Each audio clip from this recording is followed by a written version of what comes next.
Ассалаумағалейкум, армысыздар. Білімдінің беті жарық деп білетін арда қазақтың ұл-қыздары, санаға сәуленің құрметті көрермендер. Алдарыңызда әдеттегідей педагог қоғам белсендісі Жұмабек Әлімханұлы. Абайдың қара сөзінде адамның тән құмары және жан құмары болады. Тән құмары ол ішсем, жесем, ұйықтасам дейді. Тәннің қалауы, ал енді көрсем, білсем, үйренсем дейді. Жанның қалауы дейді. Адам бала кезінде жаңа кішкене ескіріп, дүниеге қызықтай қарап, анау не, мынау не деп әлденені оғып білгісі кеп, жиі сұрақтар қойып мазалайды дейді. Ол кезде оның жаңағы жан құмары, мынау жарық дүниеге құлшынып, көріп білгісі келіп жатыр. Сол кезде қандай құштарлық. Ал кейін келе бізде ол жан құмарымыз қалып, тағы сол тән құмарымыз басып кетеді екен. Бұл жерде құр атақ шығару, осындай жаңағы жақсы аты бәйгеден кезде мақтану, кісімсу, өзінің жақсы жағдайда өмір сүргенін мақтан ету, осы құр бір түкке тұрмайтын нәрсені тыраштану, осыны сынайды бір қара сөзінде. Шынымен де енді мына ғасыр ғылым техника ғасыры, білімділердің ғасыры. Шынымен де енді оқусыз білім жоқ, енді білімсіз күнің жоқ деген атам қазақ ертеден ақ енді ұрпақтарына өсиет деп айтып кеткен. Ал енді қарап отырсаңыздар, жаңағы тән құмарынан гөрі жан құмарына бет бұрған, соған қатты құлшынған, ізденіп осы білім ғылым жолына саналы ғұмырын сарп еткен халықтар қазір алға озып, дамып, тіпті жоқтан бар жасап отыр. Мысалы, мынау Жапония арал мемлекет, және жаралсыз апат жиі болады. Цунами, жойқын жер сілкінісі дейді. Енді осындай ауыр сынақтарды бастан кешіп келе жатыр. Жердің асты байлығы жоқ. Біз сияқты мұнай газ, басқа да кен рудалары жоқ. Тіпті егін егетін жері де жоқ. Соған қарамастан олар әлемнің үшінші экономикасы. Енді бұған жеткізіп отырған не? Олар ақыл парасатын, соның құнын жаратты, жоқтан жасады. Яғни түрлі технология өндірді. Мынау машина, не шалуан, Жапонияның машинасы десе енді әлемнің бренді ғой. Басқа да техникалары болсын, Жапон стандарты техникада. Енді осы техникаменен бүкіл әлемнің нарқын бағындырып, сол елін дамытып, көркейтіп отыр. Яғни ақыл парасатын олар ақшаға айналдырды, соның құнын жаратты. Әрбір жапондық күніне 16 сағаттай жұмыс істейді дейді, қараңыздар. Тіпті оларда сағаттық жұмыста бар екен. Жұмыстан түсіп қайтып келе жатып, жолшыбай сағаттық жұмыс істеп ақша тауып кете береді дейді. Сол жерге барып тұрып келгендерден естуімізше, тіпті мынау университеттерде, жоғары оқу орындарында сабақ беретін доктор, профессор болып жүрген адамдардың өзі арасында сондай сағаттық жұмыстар істейді. Ол арланып, ойбай, менің теңім бе еді, мен күнім осыған қарап қалды ма демейді дейді. Істей береді осылай. Жұмысты аламайды. Яғни Абайдың айтқандай, есектің артын жусаң да мал тауып кел, ешкім сені қор қылмас, кемітілмес дейді ғой. Олар сондай. Бізде болса айлығы шайлығына жетпей жүрсе де, жаңағындай бір университеттің оқытушысы ондай бір сағаттық қара жұмысты қайдан істесін, намыс қой. Біздің менталитетімізге келмейді ол. Біз әуелі сонда жаңағы сияқты қара жұмыс істеп, ол бір оқымаған, бір күнкөріс өте төмен адамдардың тірлігі сияқты ғой. Өзім сол деңгейге түсіп қалдым, басқалар солай қарайды дейді. Басқалардың сөзіне қалам деп, ондай жұмысқа бармайды. Көрдіңіз бе, біздің көзқарасымыздың әлі өзгермегендігін. Енді сол Жапонияда енді әр оқушылары жылына 180 кітап оқиды екен. Сонда әр 2 күнде бір кітап оқып тұр ғой, көрдіңіз бе? Кітаппен қандай дос болған. Ал бұлайға зиялылары жалпы 240 кітап оқиды дейді. Міндетті екен өздеріне. Міне, осындай көп кітап оқыған ұлт, енді әрине олардың жалпы ғылым білім сәвиясы жоғары болады табиғи. Артық білім кітапта құмарлан оқып білуге деп енді абай айтпақшы, кітап үнсіз ұстаз. Оқып тозырсаң 90 томды алып қашар қаламың балуан қолды дейді. Мынау жазушылар мысалы, тарихи, әдеби көп шығармалар оқиды, бала жастан құмар. Содан оның бұлай өз бетімен оқып алған білімі жеткілікті, сосын ол жаңағындай әдеби шығарма жасалады. Ал енді мықты математик болатын бала, ол жасынан сондай математика құмар, сондай көп кітаптар оқиды, мектеп бағдарламасынан сырт өз бетімен ізденеді, ол білген сайын қызығады, білім білген сайын қызық деген ғой. Содан ол мықты математик болады. Мысалы, Асқар Жұмаділдаев кітап құмар болған екен ол кісі. Енді сұхбаттарын естіп жүрген боларсыздар. Ақын болуға да өстеніп, біраз өлеңдер жазып, кәдімгідей өрелі өлеңдер ол кісінің жазғанда. Кейін келе математика өзі мектеп жасынан әуестеніп, барлық пәндерді жалпы жақсы оққан. Қазір енді ол кісі әлемдік деңгейдегі математик. Ли алгебрасын теңдеуін шешкен 100 математиктің бірі. Шетелдерде, Еуропада үлкен университеттерге сабақ берген, сол жақтарда қызмет етіп келген. Қазір біздің елімізде енді өз отанында ол кісі Австралияда еңбектеніп жүр, ғылым академиясының академигі.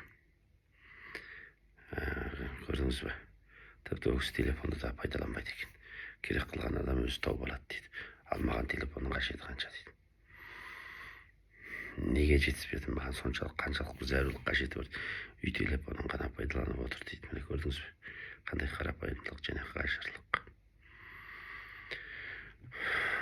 Бос уақыты жоқ деген сөз ғой. Кітап оқиды. Өзінің ғылыми еңбегімен айналысады. Ал енді сол жаңа жапондықтар үшін 5 минут деген өзі кәдімгідей үлкен уақыт екен оларда. Автобус аялдамаларында олардың автобус минутқа кешікпейді екен.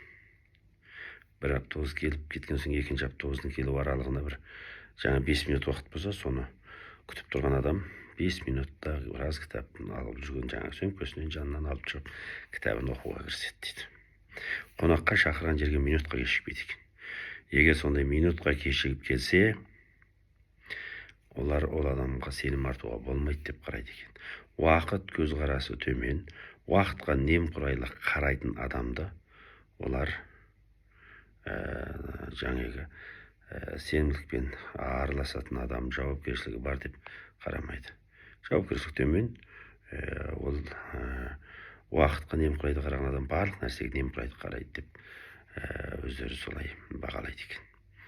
Ал бізде керісінше енді минуты былай тұрсын сағаттап бір кешігеміз ғой енді.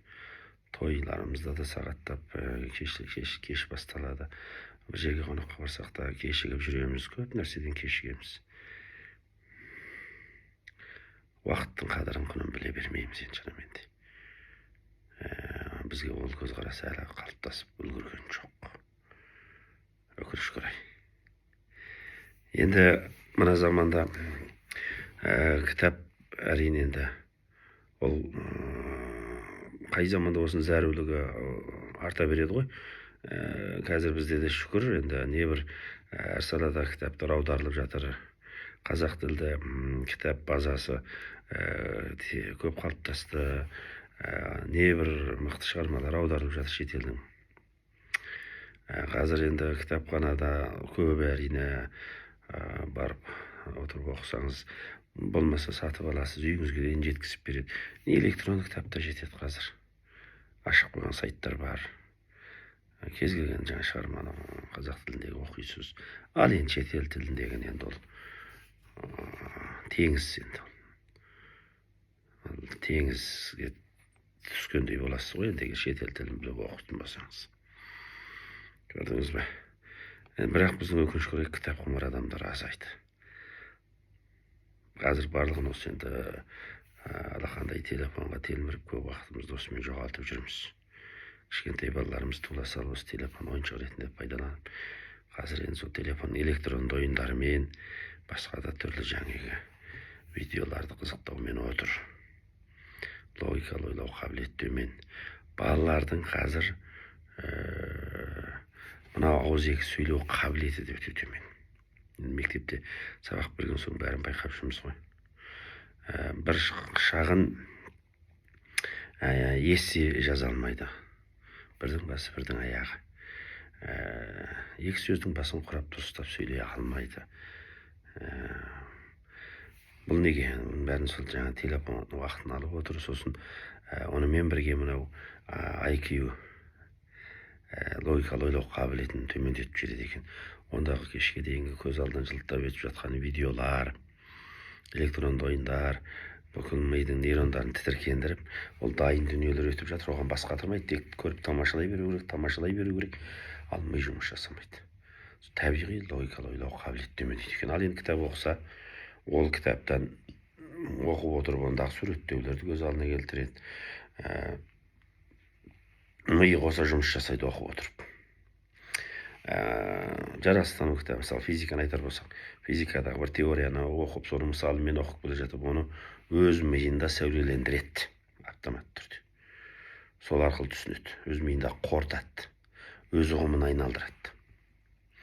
Сосын ана формуласы қалай келіп шықты, ережесі қалай қорытылды, оны білгеннен кейін барып, логикалы ойлауы іске қосылады да, сол арқылы жаңағы физикалық есептерді шығарады. Көрдіңіз бе?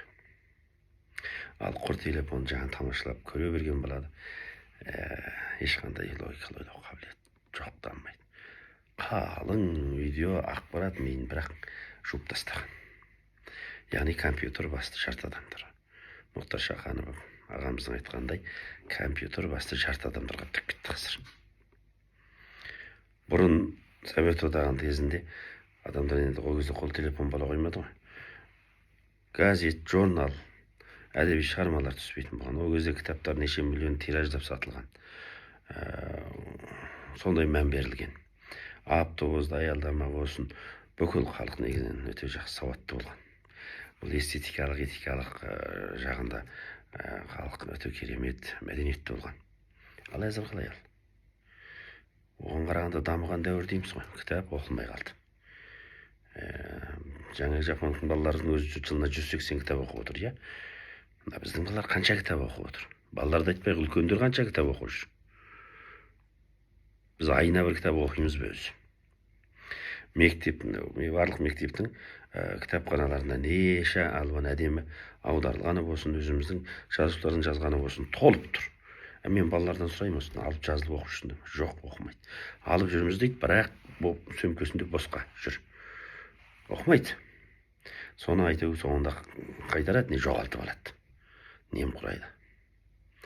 Мінекей. Содан біздің балалар сауатсыз деуге болады о жағынан. Рухани байлық жинамайды. Кітапқа уақыт құртқысы келмейді. Оның есесіне сотқа бәрі дайын тұр. Шыға береді, қызықтыра береді, тарта береді, соған кетіп жатыр. Ал оның алдын қалай аламыз дегенде, енді өзімізде сол соткамен отырмыз. Ата-анасы да солай. Әсия суши біз оңашалайды деген. Сонымен кітапсыз енді оқымай, кітап оқымай қалай білімді бола аламыз, иә? Көрініп тұр ғой енді. Онсыз білімді бола алмаймыз. Әбіш Кекілбаев ағамыздың сөзі бар. Енді сонымен аяқтайын. Адамды адам еткен кітап, адамзат еткен кітапхана дейді. Осыдан артық не айтуға болсын. Иә, құрметті ағайындар.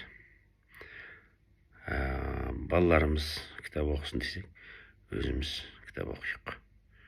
балаларымызбен бірге кітап оқиық. Аман сау болыңыздар.